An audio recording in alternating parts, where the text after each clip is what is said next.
So we learn all year, I'm in BSSC, of the challenge that it is to create a successful position. And it typically requires a lot of thought on what's the job to be done that you're trying to accomplish.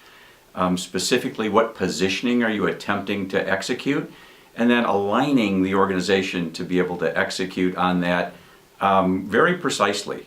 Because what our theories would suggest is if you try to do too many things within the same set of RPPs, if you try to encompass too many different executions from a customer standpoint under the same brand, then you end up with kind of an unfocused, diffused ability to execute, and you leave open then opportunities for competitors who are going to do one or the other of those jobs better to have a differentiated position versus your company.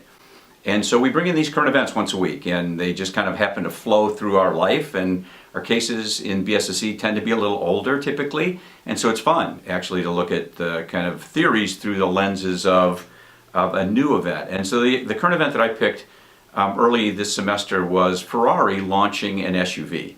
And I know a little bit about the car business and a little bit about kind of how that is segmented, and I thought it was really interesting that a company like Ferrari that has worked so hard and built such an incredibly esteemed brand position in this unquestioned kind of cachet of performance and aspirational brand for people that literally want the most premium driving experience that they can, would think about targeting something like an SUV. It's a pretty different segment. There's certainly luxury SUVs. There are a lot of people that build SUVs.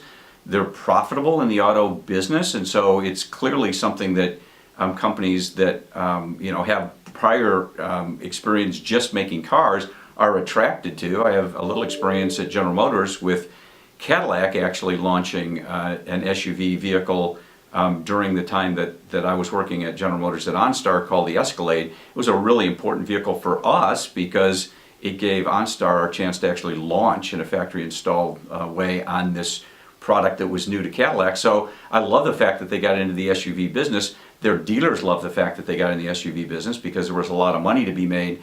But frankly, it was something of a confusion even within a company like General Motors, because we had parts of the company that specialized in trucks and SUVs, and that was Chevrolet and that was GMC. And so this idea that Cadillac would all of a sudden have a truck was a pretty interesting proposition.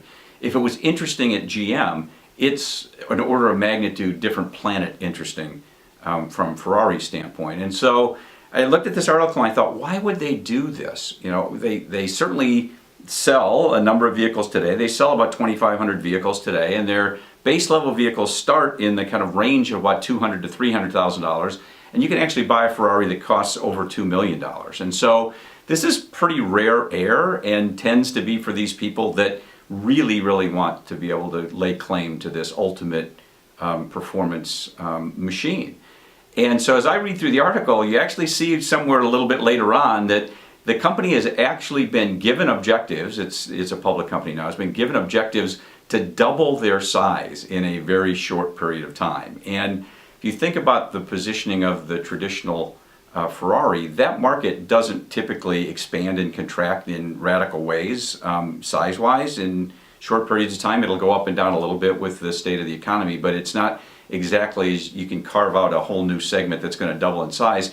So with that one financial metric imposed upon Ferrari, it almost necessitated them to be on a path that said, okay, what new segments can we apply this brand to? What new segments can we apply our capabilities to so that we can expand this addressable market? And very natural tendency, right? Very natural thought to say, I've got this brand, it's awesome, how do I leverage it, and how do I double my size? The challenge that I think our theories would suggest is, what's the job to be done of a Ferrari SUV? And specifically, if I have a base that I've built my company on, particularly this brand and our ability to execute that brand through an amazing set of performance-based RPPs, what does that mean to the existing customers that are buying a Ferrari for what it means today?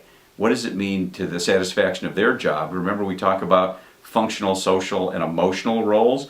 It's not a whole lot of functional role to owning a Ferrari. I mean, if you take it on a track, you can push it to its limit. But honestly, if you're on an interstate expressway or a normal road, you're going to be well within the limits of what that car can do. You're never going to push the functional side. There's really the social and emotional side of owning a Ferrari that make it worth what it's worth to most of the people that are buying it. And so if I'm pulling up at a valet with my $2 million Ferrari high-performance vehicle, and what pulls up right behind me is an SUV Ferrari, and they've named it something that I can't even pronounce the name. I actually had to ask a student in the class who's from Italy to pronounce the name for me so that I wouldn't completely butcher it.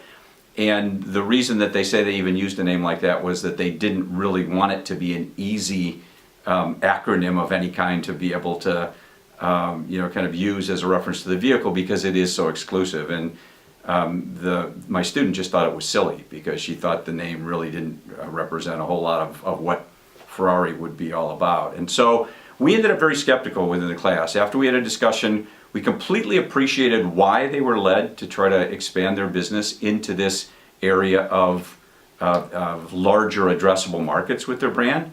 But we all kind of came to the conclusion that this is likely to cause more challenges than it will cause opportunities for them, both in terms of diffusing their brand potentially with their existing customers and what that job to be done is, delivering on that emotional and social component of that job.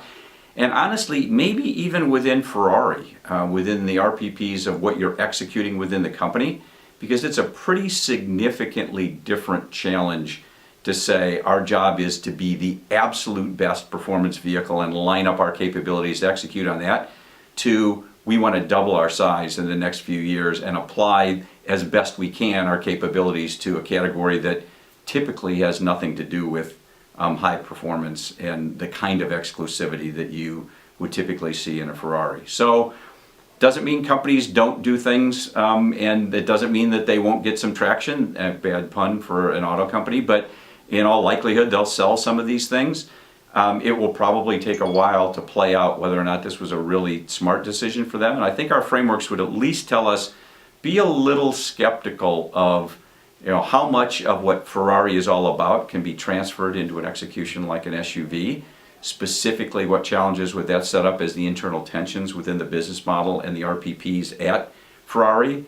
And then as specifically, what does it do to the purpose brand they built, and what does it mean to the people that are buying that purpose brand today in terms of the equity that either adds or detracts from their ownership of the original concept of a Ferrari versus an SUV?